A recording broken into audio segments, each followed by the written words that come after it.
Hi learners, welcome. In this session I am going to explain crystal field splitting of d orbitals in square planar geometry as well as square pyramidal geometry. In order to know how the 5 degenerate d orbitals of metal is to undergo splitting into different energy levels, first we have to know their geometry. If you know their geometry, then we can understand how the ligands are approaching towards the metal. If you understand how the ligands are approaching, then it will be easy to know how 5 degenerated d orbitals of metal undergo splitting into different energy levels. Okay, let's see. For that, the first one, let's start with the first one, square planar geometry. Here the metal is surrounded with 4 ligands, and if you draw the axis, these 4 ligands are lying in xy plane, x and y plane. There is no ligand on the z axis, and moreover the ligands are approaching towards the metal on the axis. You can see the ligand approaches on the axis. So the ligands are approaching on the axis, that too in xy plane. There is no ligand in the z axis. Next, what else you have to know? You have to know about the d orbitals of metal, how they are lying. So if you see the d orbitals, there are 3 d orbitals which are having lobes in between the axis. They are dxy, dyz and dzx. And 2 orbitals are having lobes on the axis. They are dz square, which are having lobes on the z axis, and dx square, y square having lobes on x and y axis. Now let's see how the crystal field splitting of square planar complexes will be. This is energy axis, and these are the 5 degenerated d orbitals of free metal ion.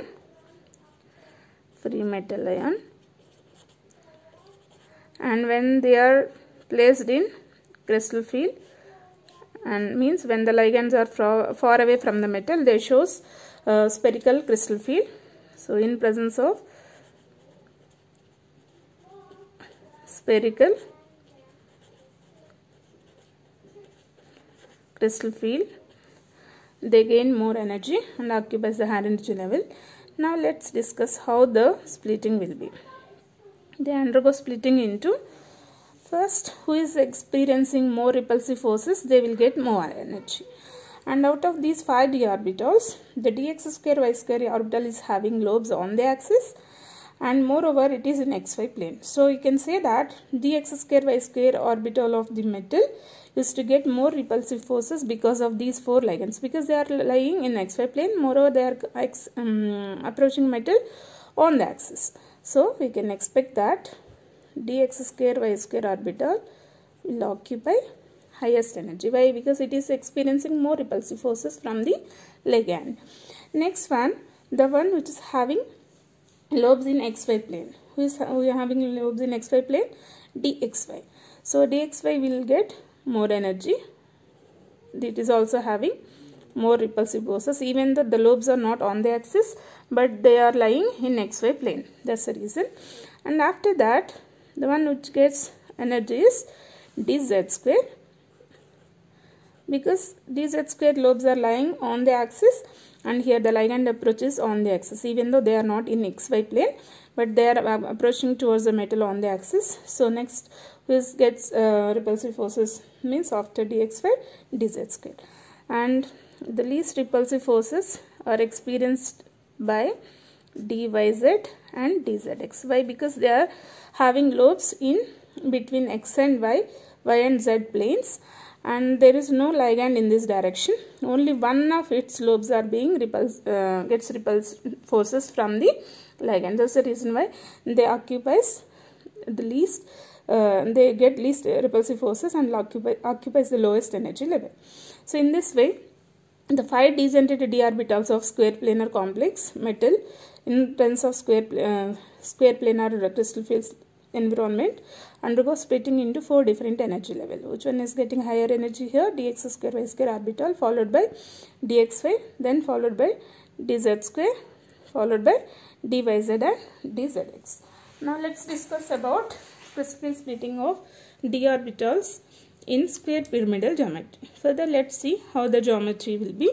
Here the metal is surrounded with 5 ligands. Metal is surrounded with 5 ligands, and at the center metal ion will be there, and it is surrounded with 5 ligands. 4 are lying in square planar and one is lying in Z axis.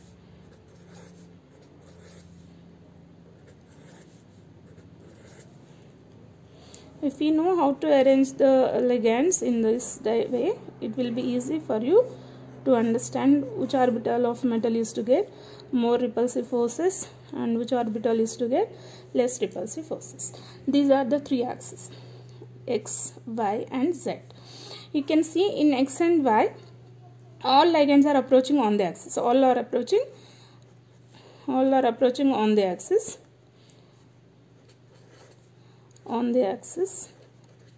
Moreover, in x-axis and y-axis, you can see two ligands are approaching, but in z-axis only one ligand is approaching. One more ligand is not present here.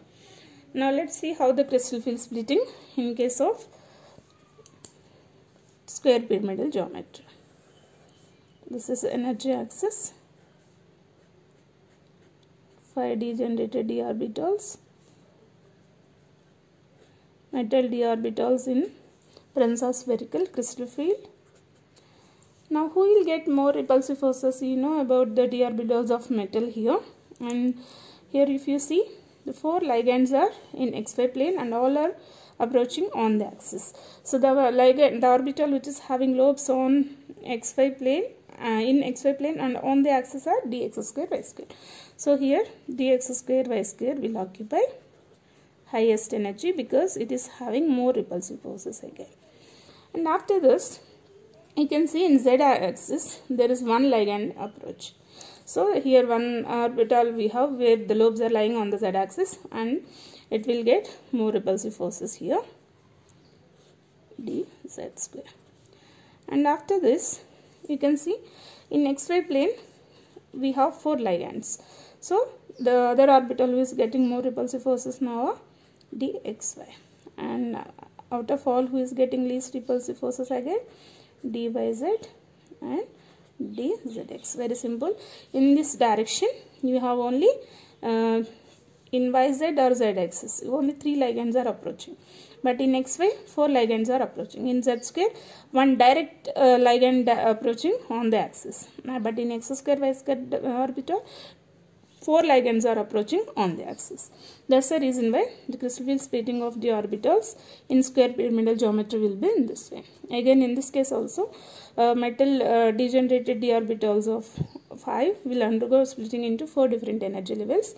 The one that occupying the highest energy level is dx square y square. The one that occupying least energy level is dyz dz. Just like square planar will be square pyramidal, except here after dx square y square dxy will come, but here after dx square y square dz square will come. This is the only difference. Okay, rest of the thing is same, because here in the z direction one additional ligand is approaching. That's why splitting, there is a little difference in crystal field splitting of d orbitals. That's all about splitting of d orbitals in square planar and square pyramidal geometry. Thank you for watching. Please subscribe to my channel.